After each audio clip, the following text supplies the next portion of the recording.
You mean to tell me you did that in the hallway with 2 little boys and you ain't getting nothing? No money? Nothing? Girl, your reputation is shite and you can't say that you walked away with 2 bands?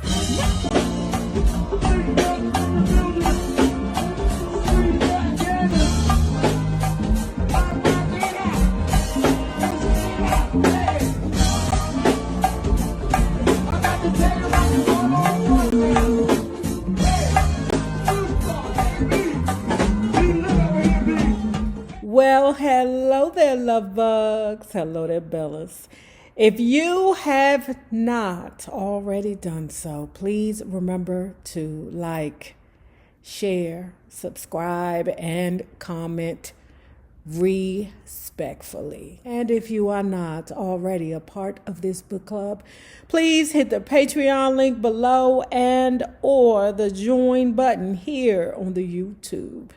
And for a small monthly fee of $5, you babies, yes, you can be privy to all the shenanigans before the YouTube gets it, if the YouTube gets it. Now, let's move on to our next book. I decided to move forward in time to the 90s.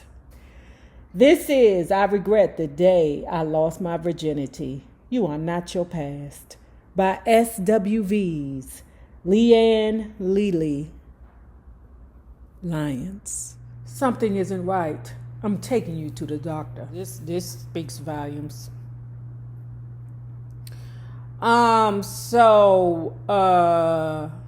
She 15. Her mama looking at her like, you look funny. LeLee, what's popping? She like, Mom, leave me alone. What are you talking about? LeLee real comfortable. You hear me? Very, very comfortable because she's still bleeding. Trick a boo-boo. But I'll proceed. Something ain't right with you, girl. I don't know. You looking... I don't know. LeLee got a smart mouth. Mom, what you think, I'm pregnant? Didn't you see me? Didn't you buy me some pads last month? I ain't pregnant, lady. Leave me alone. I don't care what you say. Something ain't right. I'm taking you to the doctor, my mother said. I looked at her like she was crazy as hell, thinking to myself, why the hell is she tripping? Isn't nobody pregnant? I felt confident about going to the doctor because I was still getting my period. There was nothing about little old me that said pregnant. No weight gain, breast didn't grow, no nothing. I had comfort in knowing that I was going to be good money. The next morning, Mom called the Harlem Hospital Clinic to see if we can make an appointment for a pregnancy test. Luckily, they had a cancellation, so we were able to get an appointment later that afternoon. I don't know what happened to me emotionally between yesterday and today, but I was very uncomfortable. I was suddenly thinking about everything my mother said to me and my irresponsible behavior in the past. Word. When you think nobody cares about you as a young person, you really do seek any and every opportunity to be cared for. So in my past, as a teenager, I just seized every opportunity to be in a young boy's face. Now, I wasn't like these young girls now where, they in the hallway, pleasing a young man for free. I am from the 80s. What? You mean to tell me you did that in the hallway with 2 little boys and you ain't getting nothing? No money? Nothing? Girl, your reputation is shite and you can't say that you walked away with 2 bands? Nothing? No reason why you should be a young pretty girl in Atlanta and you struggling and you not making any money and you out here, like I said, popping for someone who can't even afford to pay your rent every month. It's no reason you should be doing that. When you think that nobody cares about you, you seek out and seize every opportunity for you to get attention from somebody that you find suitable. And that's what me and LeLee had in common. I don't know what happened to me emotionally between yesterday and today, but I was very uncomfortable. I was suddenly thinking about everything my mother said to me and my irresponsible behavior in the past. The nurse looks at me and asks, "What do you want the results to be, Miss Lady?" I said, "Negative, of course." She then looked towards my mother and said, "The test came back positive. You're pregnant." My mother said, "She's what?" "Mrs. Lyons, she's pregnant." The nurse said. I was speechless. Tears uncontrollably started to run down my face as I quickly looked at my mother's face filled with disappointment. "So what do you want to do, Mom?" In the saddest face, Mommy looked at me and said, "I can't afford to take care of a baby. You know this." Quickly, I interjected and said, "Can I get rid of it?" In order for us to proceed, we now had the challenge of seeing how far into the pregnancy I was, which meant I had to take a sonogram. The nurse looked at me and my mom and said, "Okay, there are 2 issues. The first one is you won't be terminating this baby. Number 2, if you were to terminate this pregnancy, we won't be able to do it." "Why? What's going on?" I said. "Well, this baby is due in 4 months. You're 19 weeks pregnant, young lady." I wanted to literally throw up all the food I ate in the last 2 weeks and drop dead. My heart was so heavy, and I can imagine what my mom was going through at the very moment. It took everything in me to not look at my mother and her disappointment.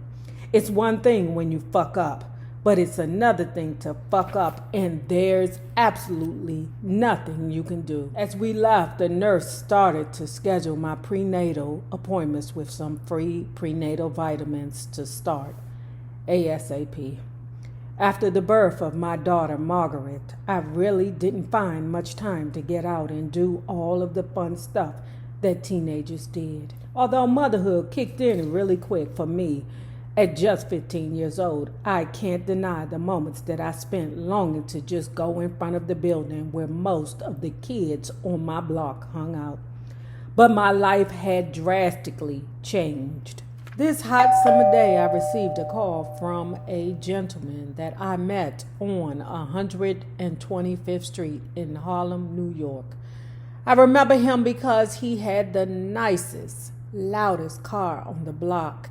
And of course, you can tell he was in the pharmaceutical business, if you know what I mean. He was my kind of guy at the time. Handsome, nice wheels, and tax-free money. That wasn't the only thing that attracted me to him, though. What really sold me was I had my young baby with me. I said to myself, if he's attracted to me, that's one thing. But if he still finds me attractive walking with a baby that he didn't father, he's probably someone that I should pay some attention to. After all, what the hell did I have to lose? I was a young, attractive, light-skinned high school dropout with an infant baby that I could barely take care of. Notice how she mentioned light skin. I am not tripping when I say back in the day, if you were of a fair skin, you were magical. I had little whereabouts as to where my daughter's father was, especially after finding out that another girl was pregnant at the same time I was. I guess it's safe to say the day my daughter was conceived, that was the day I literally became a single mother. It would be a few days before I heard from my little friend again. I was wondering what the hell took him so long to call me. Okay, I know 2 days doesn't seem like a lot of time, but I guess I was just being a thirstburger, excited about getting to know my new friend. In fact, he claimed he tried to call me a few times but kept getting a busy signal. He might be telling the truth because in 1988, we didn't have all-inclusive phone plans with call waiting like we have now. All of that was an extra charge at the phone company, and my godmother, Jet, whom we were living with at the time, wasn't having that. So if someone was on the phone and another call came in, it would be a busy signal every time. I can't lie. I stayed on that damn phone. Me too. Y'all remember them emergency breakthroughs we used to do? You used to call the operator and be like, hello, I like to place an emergency breakthrough to number biggity bip bip bip bip bip bip bip, and the operator would be like, "Hello, this is the operator. There is an emergency call from." Conversing with my new friend felt like a breath of fresh air. We talked for 10 minutes here and 20 minutes there. I could tell he was going from block to block, checking on his workers and collecting that drug money. There were often times we'd be on the phone and I could hear him arguing with one of his workers because his money was a little bit short.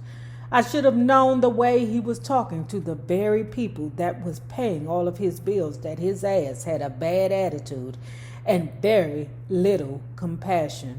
But just like a young, dumb teenager who thought she had all the damn answers, I ignored the signs because my new friend had everything going for him and I wanted to be a part of it.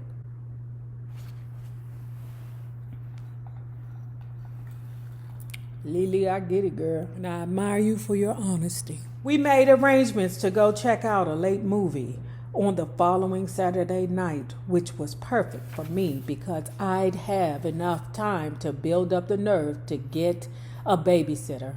I already knew what I was going to wear for my special date: my orange leather and denim hottie shorts, my white long sleeve off the shoulder body shirt with my white low top 5411 Reebok sneakers with white ankle socks with the orange ball hanging out. Y'all, I had it all planned out. I had so much on my plate.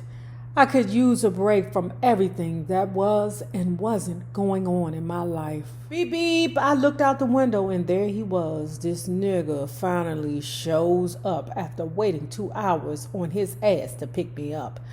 I was a little frustrated, but still ready to hit the streets and enjoy what was left of my night. Luckily for me, without having to ask, my mother offered to babysit early that evening. My daughter was bathed in clean 90s, smelling like a sweet baby, and knocked the fuck out. So I was good on the home front, praying that my daughter wouldn't wake up by the time I opened the door. I grabbed my sweater and zoomed my ass down the steps, 3 steps at a time. Old boy was very complimentary, telling me how beautiful I looked and how awesome I smelled. "Damn, baby, you smell good as hell," he said. I smiled and replied, "Thank you so much, hon." Yup, even back then I was hunting and babying niggas to death. Man, when I was a teenager, man, that's Lulu snoring, y'all. But man, when I tell you I had more ninjas than I could handle, I couldn't even keep up with the goddamn names. I had to call everybody Big Head because I couldn't remember the names, y'all. On God. Damn, Lou. I couldn't remember the names, y'all. On God. It was so many. Because think about it. Lou.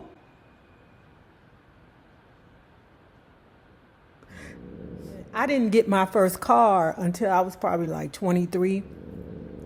Because like I said, DC was so accessible that I was always walking or on the bus. And it was always some dude in some expensive car, stalk and pray, looking for a young girl that needed a ride, okay? And me, the lover of luxury that I am, and it was the 80s because you could hop in a car with a dude and not, have your body thrown in the river somewhere. It would be okay because the dude needed to get to the next beach that he was trying to get to. But honey, it was nothing for me to walk down Georgia Avenue and at least 3 cars would stop for me. It was just really sexy and made people feel really special. So we headed towards the Tri-Barrel Bridge on our way to Queens to catch the last movie. So you know how now when y'all want to go watch a movie, oh, you niggas ain't going to the movies no more. All these movie theaters is filing bankruptcies because you ninjas don't want to go to the movies no more. The pandemic has destroyed the world. Okay, you hear me? It's over. Like the economy is trash. America is crumbling.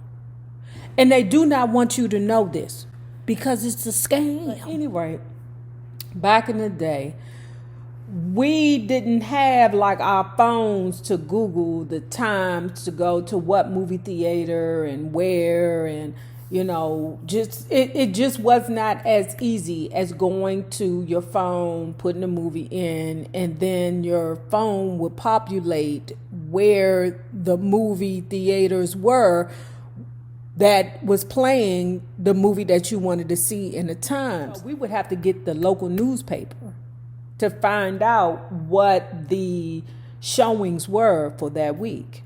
And if you didn't have the newspaper, you would have to call 411, get the name of the theater that you wanted to go to, and listen first to find out whether or not the movie that you wanted to see was playing at that theater, and then listen for the time. And back then, 9 times out of 10, the last movie was at 12 or 12:20. I don't know if they still do that anymore. Hell, I don't know if there are still any movie theaters left. Okay, because you niggas won't go. It wasn't as easy as looking everything up on a smartphone like we can now.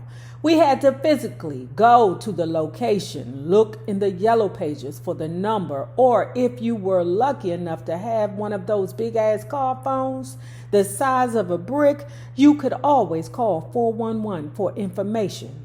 Nevertheless, we were out of luck.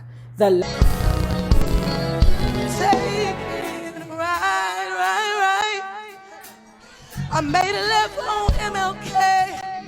Oh, what a beautiful day, what a beautiful day. Taking a ride.